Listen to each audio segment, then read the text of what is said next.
Hi friends, నేను మీ సీతామహాలక్ష్మి. ఈనాటి కథలకి స్వాగతం. ఈరోజు మనం జయసింహుడి కథ అనే చందమామ కథని చెప్పుకుందాం. విజయపురిని పరిపాలించే శ్యామసింహుడికి ఒక్కగానొక్క వారసుడు జయసింహుడు. విశాలమైన తన రాజ్యాన్ని, చుట్టుపక్కల గల చిన్న చిన్న రాజ్యాలను కూడా తన ఆధీనంలోకి తెచ్చుకుని విజయపురిని మరింత విశాలమైనదిగా మలిచాడు శ్యామసింహుడు. శస్త్రాస్త్ర విద్యలను, రాజనీతిని సమగ్రంగా నేర్చుకున్న తన కొడుకు జయసింహుడు తనంతటి వాడు కావాలని ఆయన కోరిక. కానీ యువరాజు జయసింహుడు మాత్రం ఎప్పుడూ ఏదో ఆలోచిస్తూ, బొమ్మలు చిత్రిస్తూ తన రాజభవనం లోపలే ఎక్కువ కాలం గడపసాగాడు.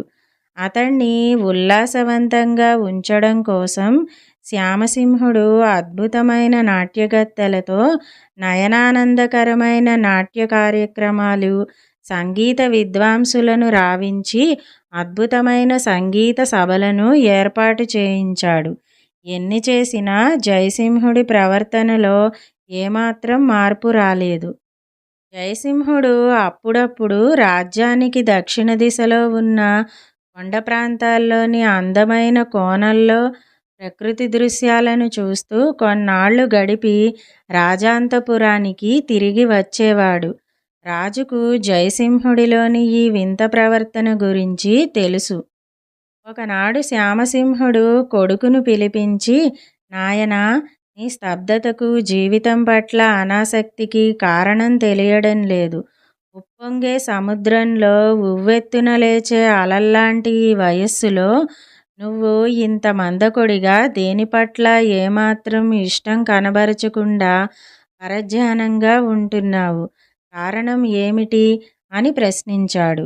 అందుకు జయసింహుడు, నాన్నగారు, ప్రత్యేకమైన కారణం అంటూ ఏమీ లేదు.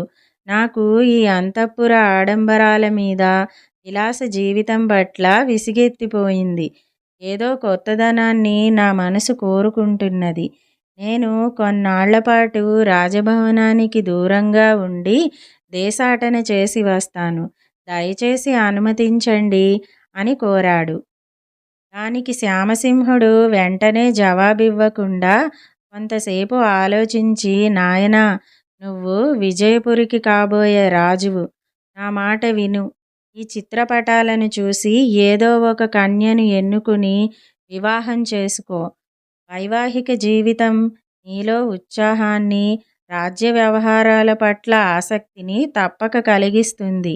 ఇది నా నమ్మకం. నీకు నా ఆజ్ఞ కూడాను అన్నాడు. తర్వాత శ్యామసింహుడు కొడుకు వెంటరాగా దేశ దేశాల రాజకుమార్తెల చిత్రపటాలను భద్రపరిచిన కళామందిరంలోకి దారి తీశాడు.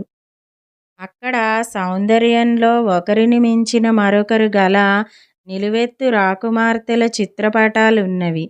కానీ జయసింహుడు ఆ చిత్రపటాల్లోని రాకుమార్తెల్లో ఎవరికేసి ఆసక్తిగా చూడలేదు. ఇది పని కాదని రాజు శ్యామసింహుడు అందాల రాశి అయిన సాకేతపురి రాకుమార్తెను జయసింహుడికి కాబోయే భార్యగా నిర్ణయించాడు. అతి కొద్ది కాలంలోనే జయసింహుడి వివాహం జరిగిపోయింది. అయితే అదే రోజు రాత్రి కొత్త పెళ్లి కూతురు భర్త కోసం ఎదురు చూస్తుంటే అతడు మాయమైపోయాడు. ఈ అవాంతరం అతడి భార్య మరుద్వతీదేవిని దుఃఖసాగరంలో ముంచింది. ఆమె కేవలం జయసింహుడి చిత్రపటాన్ని మాత్రమే చూసింది. కోర మీసాలతో పోతపోసిన కాంచన విగ్రహంలా వీరత్వం మూర్తీభవించినట్లున్న జయసింహుడి పట్ల ఆమె ఆకర్షితురాలైంది. తమ ఆచారం ప్రకారం కత్తికి తాళి కట్టించి కళ్యాణం జరపడం వలన ఇంతవరకు ఆమె అతణ్ణి చూడలేదు.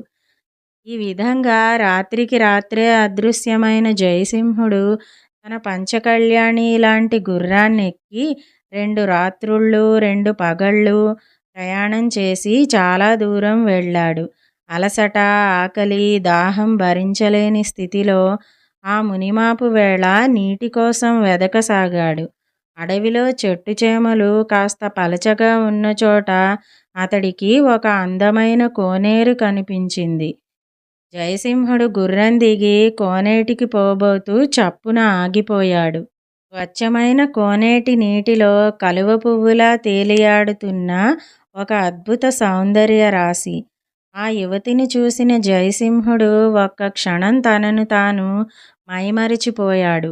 కొద్దిసేపటికి ఒడ్డుకు చేరిన యువతి అతణ్ణి చూసి కెవ్వున అరవబోయింది. అయితే జయసింహుడామెకు తన నుంచి ఎలాంటి హాని కలగదన్నట్టు సైగ చేశాడు. తర్వాత అతడామెను సమీపించి మృదువుగా, సుందరీ, భయపడకు. నేను పరదేశిని, దాహార్తిని. ఇంతకు నువ్వెవరివి? గంధర్వ కన్యవా? కిన్నెరవా? నువ్వెవరివో తెలుసుకోవాలని ఉంది అన్నాడు. జయసింహుడు ఇలా అనగానే ఆ యువతి స్థిమితపడి, నా పేరు వెన్నెల.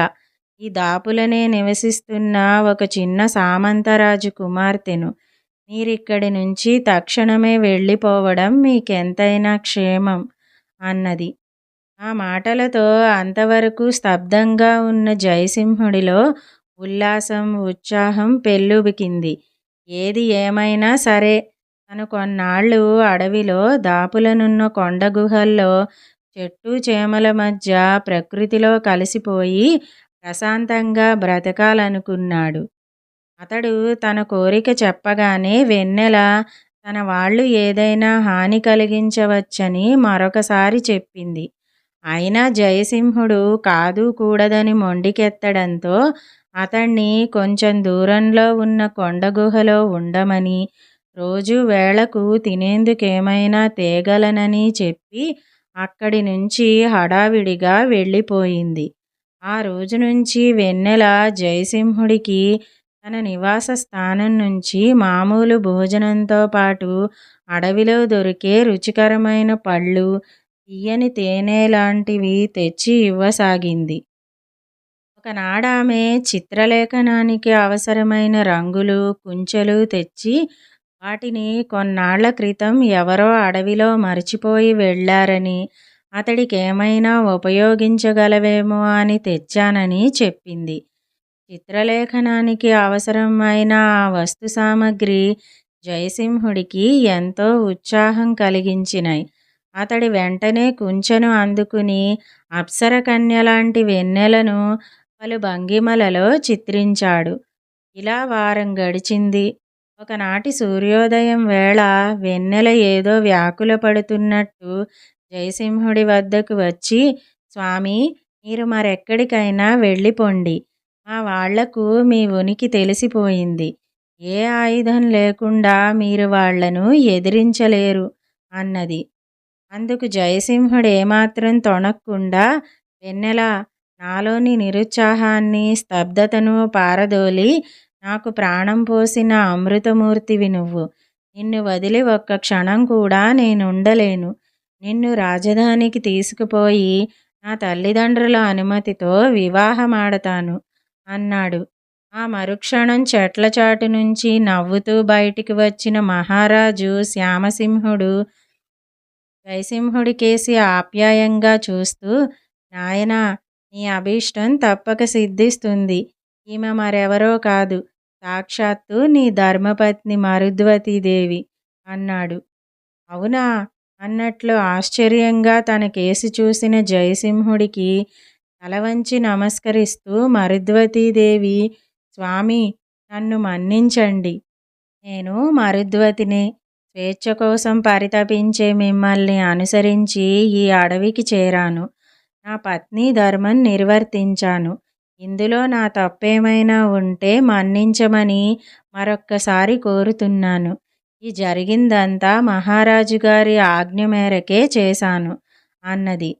ఆ తర్వాత నెల తిరక్కుండానే రాజు శ్యామసింహుడు జయసింహుడికి రాజ్యాధికారం అప్పగించాడు. అతడు ఎంతో పరిపాలనా దక్షతతో ప్రజలను రంజింపజేస్తూ తండ్రికి తగిన తనయుడనిపించుకున్నాడు. ఇదండి జయసింహుడి కథ అనే జానపద కథ. ఈ కథ గనక మీకు నచ్చినట్టయితే లైక్, షేర్, కామెంట్ చెయ్యండి. మరిన్ని మంచి కథల కోసం మా ఛానల్ను సబ్స్క్రైబ్ చేసుకోండి. మళ్ళీ మరొక మంచి కథతో కలుసుకుందాం. అంతవరకు వింటూనే ఉండండి ఈనాటి కథలు.